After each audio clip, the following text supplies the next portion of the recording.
Welcome everybody to episode 2 of my MELIDES Dress vlog. I'm Sherry and today I am going to be taking you through the entire cast-on process, as well as talking a lot about the lower and upper bodice section, so before we really start shaping the straps of the dress. And I'm just going to pre-warn you all that I am probably going to scare you away from this pattern a little bit at the start and maybe discourage you from giving this an attempt. But I hope you'll stick with me, because really once I get through the cast on, it really is, much smoother sailing, and it's been a very enjoyable knit. And also I will kind of pre-warn everybody that the cast on experience I had was really all on me. I made some very, very bad decisions and strange mistakes throughout that process. And that's the only reason that I had to cast on so many times. And once I got through that part, it was much easier.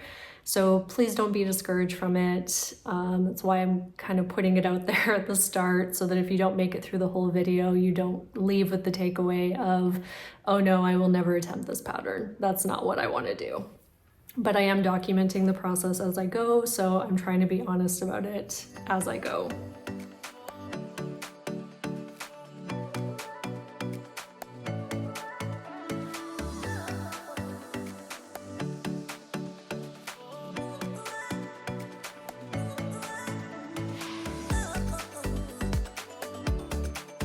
Okay, third attempt of the provisional cast on for this on try-on tubing.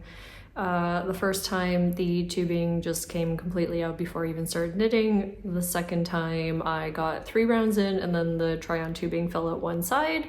So this time I am trying my proper barber cord, like the brand name cord, barber cord, because it has a little bit more grip to it than the cheap ones that I typically buy. So I'm hoping that that will work. And then I am also going to tie these two together so that hopefully they don't come undone. So let's see now if my third attempt at casting this on is any more successful. If not, I might just need to abandon this way of provisional cast on and go with the more traditional crochet chain, which I really hate because I'm useless at crochet. So hopefully we don't come to that. I also am still planning to knit this in the round. I am kind of questioning myself on that because I'm a bit worried that I'm not going to be able to properly try it on. And then I might really screw myself later if I get through the whole top and then realize I can't get it on, because this try-on tubing also, I don't know if it's gonna stretch enough for me to try it on. Well, maybe it will. I thought I was smarter this time. I tied a knot in my tube so that it wouldn't come undone. That worked well. And then I got to the end of doing my first round of knitting, and I'm 6 stitches short. So I'm trying to decide if I give this another shot with the try-on tubing, 4th time, final time. If that doesn't work, I think I'm just gonna do the provisional cast on without the crochet chain, but with waste yarn. I hate the starter projects. This is always the most painful part. So hopefully once I'm past this, everything will be okay. I just don't know if I have it in me today. It's Sunday. I would also like to enjoy the rest of my day. But okay, let's do a 4th time.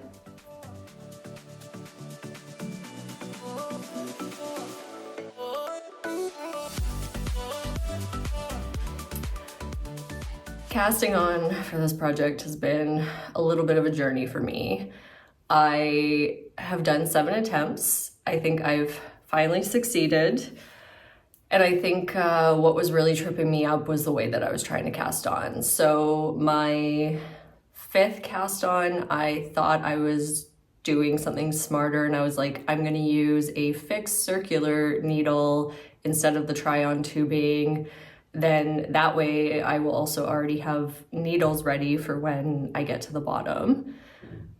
That made it almost impossible to actually slide the stitches the way that I needed once I was done the cast on. So I got the cast on successfully completed, and then I couldn't work with the actual stitches I had. So I abandoned that, and then I decided, okay, I'm gonna go back to my trusty just scrap yarn cast on that I always do. It's one where you don't need the crochet hook. I will link to it, or maybe I'll insert B-roll of me showing it.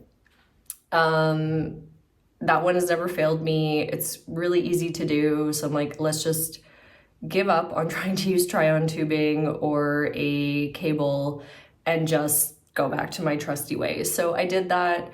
It worked, and then I went to start knitting and realized I cast on accidentally on my fixed circular needles, which were way too long. So there was no way, well, I was originally still planning to knit in the round, so there was no way that I was gonna be able to use that. And I actually realized that they were 3mm needles, not 3.25, which is what I am supposed to be using. So I had to rip that back. And then my 7th attempt, I did scrap yarn again on the correct needles. And I think we are finally ready to start working. I will say my soul is a little bit crushed now, just from this whole starting process. And I think that's honestly gonna be the most challenging part of this project, is just the gauge swatching, the casting on, the measurements, really understanding what you're meant to be doing. I do feel like from reading the pattern, it's gonna be much easier from here, at least simpler. So I think I'm gonna not bother knitting in the round on this. If something were to go wrong and I had to cast it on again, I just don't think I have that in me. And somebody in our support chat had mentioned oh, are you worried that if you knit in the round and you try to get the top on after, will it be too small to go over your bust? Obviously your waist and your bust are probably different sizes. So that made me think, maybe I am a little bit worried, because it is so tailored to fit and made to measure. What if I get through all of that top and then I can't even get this thing on? Or what if I get through all of the top and then the I-cord doesn't work the way that I wanted? So as much as I would like to be adventurous on this one, I think it's already an ambitious project, and I'm probably better to just kind of stick with it as it's written. And I'm hoping the purling will get a little bit easier. I was also thinking what I could do is knit the top flat, and then when I get to the skirt, I cast on 2 extra stitches, and maybe I knit the bottom in the round, because that is obviously less risk of it not fitting. So that might be something that I try, because also I could start and restart the skirt a few times if I just leave the yarn in from my cast on, my provisional cast on. So that's what I'm thinking. Let's just do the top flat. Let's keep it simple. Hopefully then that will go smoothly. I plan to really get started on this today. And then when I get to the skirt, I'll decide then, okay, do I have it in me to continue purling, or do I want to try to knit that in the round? But it would be a real bummer if I got through this whole piece and then wasn't even able to wear it. And because you can't really try it on throughout, if you modify, knit in the round, try to do your I-cords later, yeah, there's a real risk that it won't work out and you'll have done all of this knitting for nothing. So we are ready to go. Hopefully I don't have to do any more cast-ons anytime soon, because I'm really over them.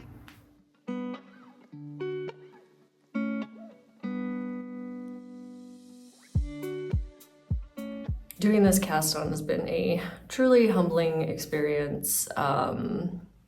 I ended up trying it 10 times before finally really succeeding. And I'll say that has absolutely nothing to do with the pattern. I think I was just a bit overconfident with the provisional cast on, which typically tends to be the trickiest. So I think my first mistakes had more to do with wanting to knit in the round, and then kind of every method I was trying to be able to do that ended up failing because the try-on tube would slip out, because then I was trying to use it too short cord and then kind of maneuver the yarn or the needles to be in the round. Then I had a lot of counting issues, so I was typically missing kind of the last 12 stitches of the 188, which was just stupidity on my part. And then I had a few situations where I dropped stitches. So when I was actually using, I'll insert B-roll, but when I used my long try-on tubing and decided to just knit flat, I actually did get a few rounds in, so that was successful. But then I noticed that my cast on edge was really like loose. It didn't feel like that was gonna cinch up later when I put those stitches back on a needle. And I really felt like it was creating too much gap between my stitches, so I wasn't really getting the tension that I was expecting from my gauge swatch. And that was just more of a personal feeling, but I was like, okay, I said I was gonna trust myself more, and if I'm feeling that and that it might not work, then I'm better to just stop now and redo it when I'm only 4 rows in, so that I feel better about it. So I'm glad that I did that. I ended up going back to just using waste yarn, casting on as I usually would with provisional cast on. And if I can leave any tips, so like I said, this has nothing to do with the pattern. I was just trying to get too smart with like how I was gonna knit this in the round, and I was gonna do it with try-on tubing so that I wouldn't have to come back later and pick up stitches at my cast on edge. So if I have any tips for you, it is probably just use waste yarn on this one. I think because it's such a small needle size, because you know, chances are you're going to use 3mm, 3.25mm.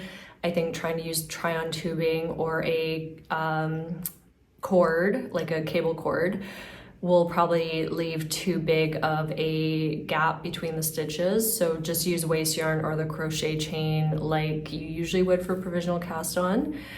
And make sure that you count. So I ended up in the end counting every 20 stitches, putting a removable stitch marker, and then at the end when I got to 160, I was then like, okay, I need 28, not 18 stitches. And then I would do all that, and then before I would even knit that first round of stitches, I would go back and just count, so like 20, 20, 20, 20 to make sure that I actually had the right amount of stitches at the end, because I just had so many situations where I'd get past that first round of knitting only to realize I was too many stitches short, and then there's no way to really go back and fix that later. So definitely count, double count, triple count, and then that way you don't have to do the cast on. So waste yarn, count your stitches, probably not trying to get too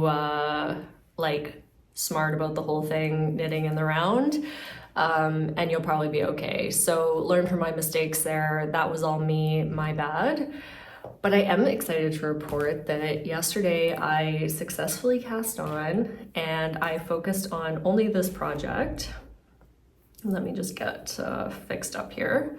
And I have now worked the entire lower bodice. So this is 40 rows with 4 increase rounds. So you do this nice little dart stitch, and then every, I think 10 rounds, you're doing an increase round, so that you end up increasing for my size by 32 stitches. So I will also say knitting flat hasn't been so bad. It actually went pretty quick on this. I mean, this is a few hours of work yesterday, probably like 3 or 4.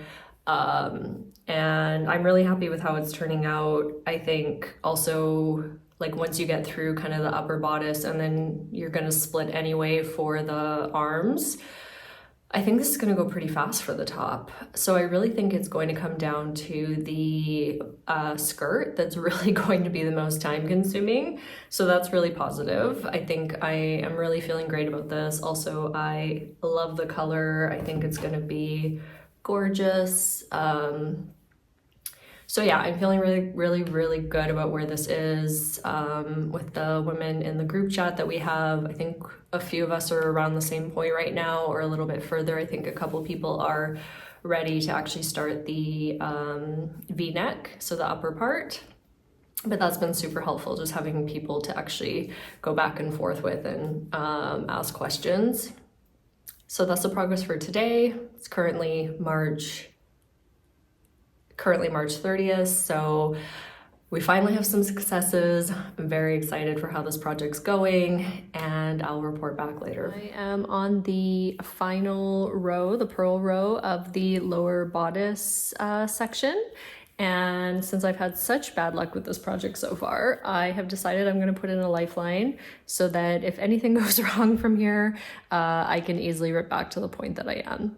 So exciting, it's going a lot faster than I thought it would, and that means I am ready to start on the upper bodice. So yeah, the bust shaping, and then I think it might actually go pretty fast. Nice thing about my Chow Goos as well is they actually have this lifeline hole. So it's really easy to just add that in as I'm knitting, and I don't even need to think about it.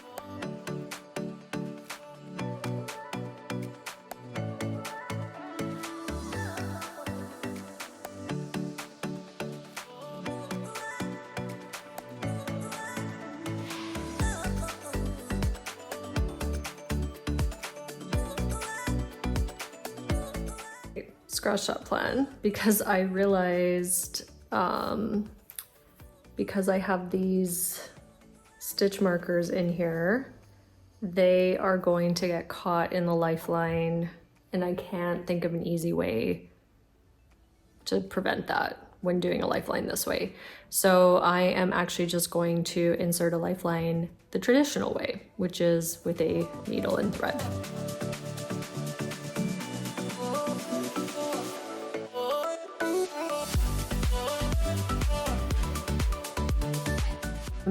Done the lower body, I put in the lifeline, and I am ready to start on the upper bodice modding.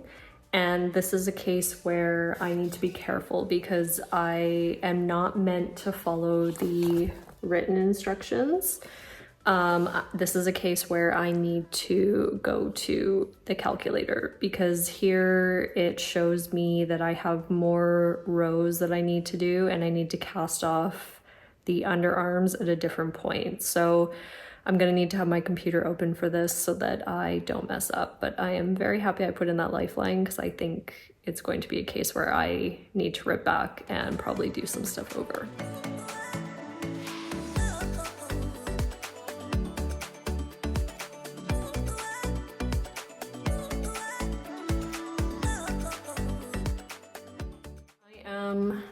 Basically done the lower bodice now.